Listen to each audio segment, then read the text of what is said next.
Hey, pilots! Welcome to another exciting episode of War Robots Domination, a series of helpful gameplay tutorials designed to help highlight the tactics and strategies that I use to help tip the scales in my favorite game, War Robots. Each episode will feature a handful of battles along with helpful commentary that'll provide insight as to what I'm doing and why I'm doing it. I'm your host, Gotchure Beacons, and I've been playing this awesome game for a few years now, and I've learned a few tricks along the way that I'd love to share with y'all. You'll notice that although my hangar is fairly basic and at lower levels, I've been able to climb it up to Expert League. So I believe that you'll find my tactics will help you do more with less, which could be very helpful with today's economy in the game. I should also mention that this is my second account, so don't let my career profile stats fool you. This is actually my baby account, but it sends a great message to pilots who feel they need to chase the current meta in order to be competitive in battle, because you don't. Wise gameplay can usually overcome any fancy gimmick. A death button is a great example. It can still melt just about any build, and its heritage stems all the way back to near the beginning of the game. It's all about knowing when to use it and how to use it. So, without further ado, I invite you to sit back, relax, and enjoy today's episodes while I walk you through my gameplay tactics and share with you my mindset in battle. I hope you find it entertaining, helpful, and fun to watch. I think you will.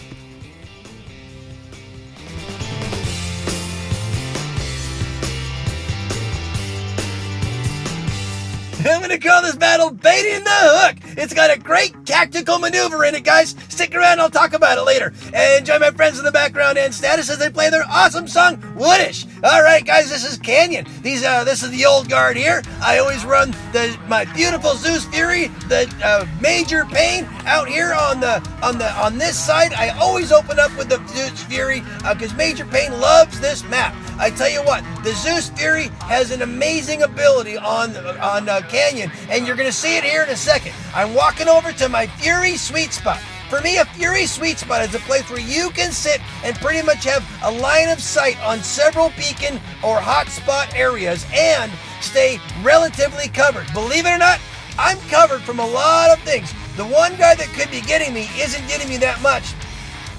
And that's the Hydra up over to my left there. He's shooting at my mates across the way.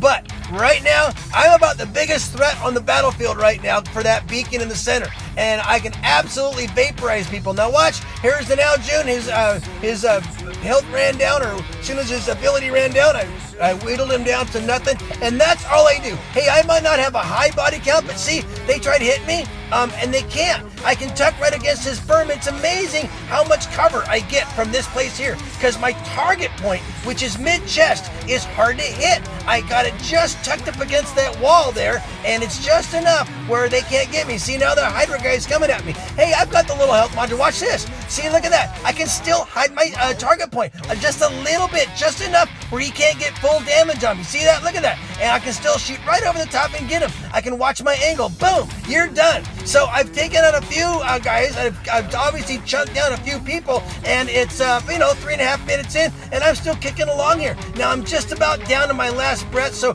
I might not last too much longer. I only have 2 Zeuses, not 3, but hey, 2 Zeuses, that's as much as any Carnage or Bulwark or any other double heavy has on it. But he just got taken out. So now this is Frack. He's my Russian Death Button Raven. He's got Tulumbas and pins, 500 meters. It's still kind of a range bot. Not quite as explosive as a regular Death Button, but I'm trying to do some stuff here. Right now I want to chunk that guy down, but what I want to do is I want to pick away at some of these guys over to my left over here, because they're really kind of bugging me. So I want to at least get one of them. There's a double teamer over there, and one can support the other and watch the other one's back, and they're going to stay there forever and really give my team a lot of fits. So I'm going to see if I can go back there and at least get him down to just about nothing. And I see that there's another one of my buddies that's trying to do that too. I use a little phase shift there. I'm going to jump over here and chunk this guy down. If I can get him down just enough, maybe that'll put, I think he's getting ready to get taken out. So now I'm going to bait the hook. Guys, it's time for a tactic here. I saw that this back beacon wasn't guarded all that well, just the one guy. And what I'm doing right now is not so much going after the beacon. I'm threatening the beacon right now. I still got level 6 bots. But what I'm trying to do, and I can tell I'm in with a bunch of champions and probably masters, and what I'm trying to do now is I'm trying to give my team some breathing room. By doing that, I'm coming over here, and I got 2, 3, 3 reds are coming after me. 3 reds are guarding this beacon right now, and in doing so, I pulled them off the field. Way to the other edge of the field. I baited the hook, and they absolutely hit the hook. And what happened is now they're way over there. They're not able to do a lot of damage. It's going to take them a while to get back into the battle. In the meantime, my team has got a 3-1 beacon advantage now, and that bar is ticking down. Now, it doesn't mean we're not going to mech out. They're going to come back probably. There goes that goes Reaper. Now we're into Buzzkill. He buzzes, then he kills you. I'm going to go and see what he can do. Again, I'm in against champions and masters right now. I can just tell. And as a result, my bots aren't all that strong. They can get taken out easy. Now they're back up 3 beacons to R2. But look at that beacon sliver on their side. It's really counting down. I'm going to go ahead and see if I can give these guys a little more fits. Again, if they're shooting at me, they're not shooting at my mates. And if they're not shooting my mates, maybe one of them go and cap one now. So again, it's all about distracting them, getting their attention on you, because some of these guys just can't figure out how to go after beacons. They're going after damage. They're up on beacon bar, but they're losing. And right now, I mech'd out, but that doesn't matter because guess what? That little bait in the hook thing gave us just enough of an advantage for a little bit of a time, long enough to get that green banner. Guys, I'm all about the win. All my tactics, everything I do, I'm all about trying to get the win. I'm looking for the beacons over the damage, and right there I was simply trying to get the beacons by pulling the protection away from the other beacons. That baiting the hook thing, it really does work, but you have to obviously time it right, and that timing worked out just about perfect. So great pilots on both sides. It was a whole lot of fun. If you see your name here, thanks for the game. Peace out, guys. I'm going to call this one Edging Out the Win. And do not go nowhere. Stick around to the very end. Enjoy my friends in the background and status as they play their awesome song, War. This is amazing. All right, we got the new recruits in here again. This is Flash. He's my Gus Halo Pursuer. I'm taking him on down here to see if I can go ahead and grab the one on the bridge here. Looks like I got this guy. I'll probably take him out, and my friends are going to help take him out. And I got this one. Someone's trying to take me down, but not before I grab this beacon. That's the most important thing to me. You know, as long as I get good advantage on this one, that's all I'm trying to do here is get that 3-1. Hey, where did you guys all come from? And who didn't stop you? Well, I guess that one's going back to these guys. I guess the rest of my mates are around capping some other beacons. Or maybe they're not. You never know. Hey guys, I play solo randoms, and you never know what you're gonna get. You never know how they're gonna play. This is Whiz Bang. He is my little blitz. He's got 3 marquees and a mag. I realize those things don't really line up very good range-wise, but it's all I got right now, and I didn't quite hit that guy very well. But Whiz Bang, he's got that ability. He shoots 3 little blasts out, and he gets his burst of speed, and he gets a shield, all at the same time. So that's a really cool ability, all lined up in one. I'm going to try to hit this guy and do something, but I didn't quite get it. There's just too much firepower around me, but I'm holding this as long as I can because I'm just trying to keep that beacon advantage. Now they're up 3 beacons to R2. We were up 3 to their 2, and that's what I'm always looking at. I'm always playing the beacons, guys. That's how I play Domination. Some people say it's all about the damage, or you do damage and then if you can kill all of them, then you don't have to worry about the beacons. Well, yeah, good luck with that. The thing is about this game is you're usually in pretty balanced battles. It usually isn't so easy just to take them all out. Unless you've got some, ridiculously high firepower, which I don't. These are my level 6 bots, guys. I can't rely on that. So what do I rely on? Playing the game wisely, play the game the way it should be. You ever watch look at the directions on Domination? It says grab the beacons. Somewhere in there it says damage. No, it doesn't even say that. It says grab all the beacons. Grab the beacons, let the beacon bar cap down, and you win the game. And that's how it is. Now, some people say, hey, if you kill them all, you're going to win that way. That's true. Well, here is my little capper, because this is how I play Domination. I play to win. I play to win, and I know that by winning, in order to win, what you need to do is you need to get more beacons than they do. That's how the game is won, unless you have some OP hanger. Don't have that. Most people don't. So let's teach you how to play the right game and how to win. And the way you win is focus on the beacons first. The damage will come. As you're capping beacons, they'll follow you and they'll come to you, and you can get your little brawls and your little skirmishes and stuff like that. But look at the little, this is Diablo, my little Loki. And all he's doing right now is he's focusing on the beacons only. He really doesn't have any payload. Well, he does. There are 3 little panadas, and every once in a while I get a chance to throw them out there, but I never lay them out there long because I'm all about capping the beacons. Now, we are at a 5-1 beacon advantage. I've just been basically taking the battle in my own hands.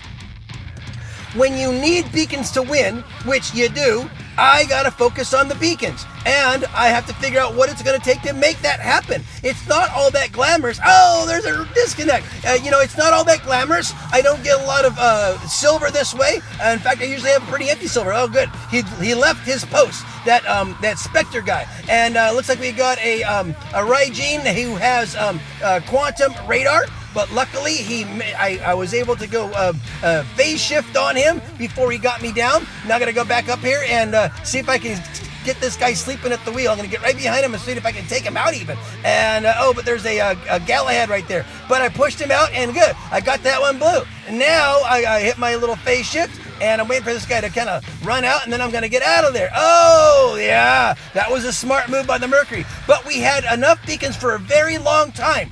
They're getting ready to come up on our beacons. I wish my guys would help out a little more. They really haven't been capping a lot, but that's okay. And that's the thing. If you're focused on damage and you're not focused on beacons, you could easily lose the game. Imagine what this game would have looked like if my little Diablo hadn't gone around and done a crazy beacon run, because if he hadn't, we definitely would have lost the game by now with our guys trying to do all the damage. But here is my last guy in, and let's see how long we can last. And I didn't quite land that jump very well, and I'm hanging on an edge. I go anywhere, I'm in the drink. So I'm gonna hang out here and get pummeled, and there he goes off the edge, and there he goes. But let's see if my efforts were enough to pay off and make that win happen here. We got 4 seconds left. My teammates are running around, and that is a nice green banner. Guys, I realize it's fun to go out there and bang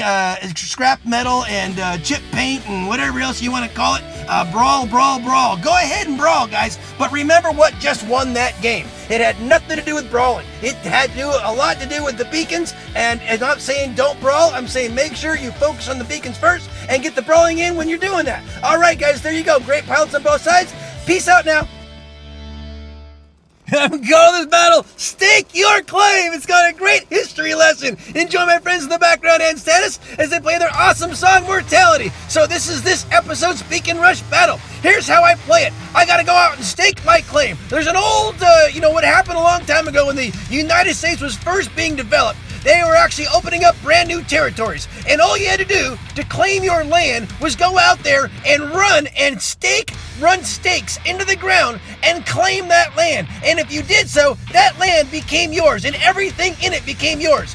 I tell you what, Beacon Rush is exactly like that. You are running to an area, you are grabbing that beacon, you are staking your claim. This area is mine, and everything in it belongs to me. And if you do it right, if you rush in there and you get your stake in the ground before anyone else can get there, that land becomes yours. See, what I've done is I always run to the furthest point closest to their spawn area, and I try to run my stake in the ground and own that land. And by owning it, all my mates can come in there and basically populate that area. That becomes our land now. This guy's trying to stake his claim in our area. I saw that, so I had to get him before he drove the stake in. And that's what you're trying to do. You're trying to drive the stake in the ground to get that beacon turned blue soon as possible, closest to their spawn area. And if you do that and don't let them come out and pull your stake out or liberate it, then the land closest all around the battlefield becomes yours to own, and everything in it is yours, and you own that land. Look what's happened because we staked our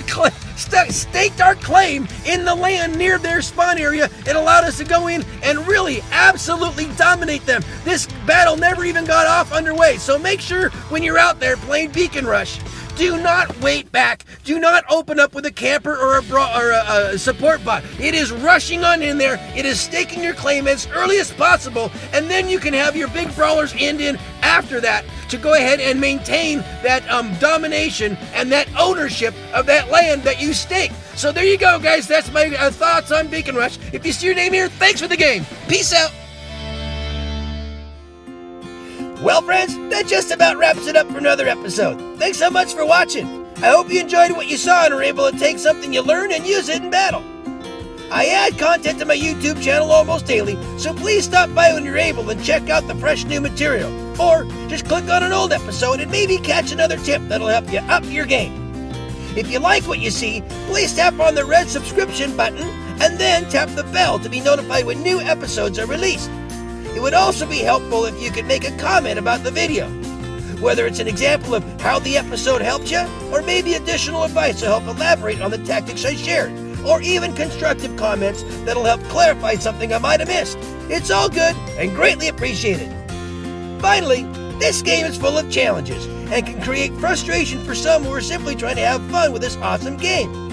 My goal is to provide you all with helpful information and help reduce the frustration and increase the fun. So, if you feel these videos are helping you, please share them with a friend, someone who you think might benefit from them. Well, that's about it for today, guys. As always, keep 'em blue out there, and I hope to see you on the battlefield.